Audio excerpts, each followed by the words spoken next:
मेरे YouTube channel में आप सभी का स्वागत है। आज मैं आप लोगों को बहुत ही प्यारा सा नाच गीत सुना रही हूँ।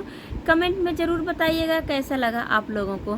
तारा का पानी बड़ा खारा, बल में तनी धीरे पुकारा। तारा के पानी बड़ा खारा, बल में तनी धीरे पुकारा। कुएं के खारा, इनारा के खारा, कुएं के खारा, इनारा के खारा।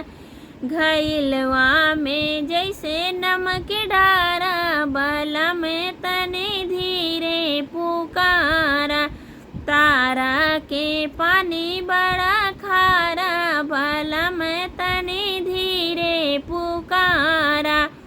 नलका के खारा, बलटियों के खारा, नलका के खारा, बलटियों के खारा। लोटवा में जैसे नमक डारा, बल में तनी धीरे पुकारा।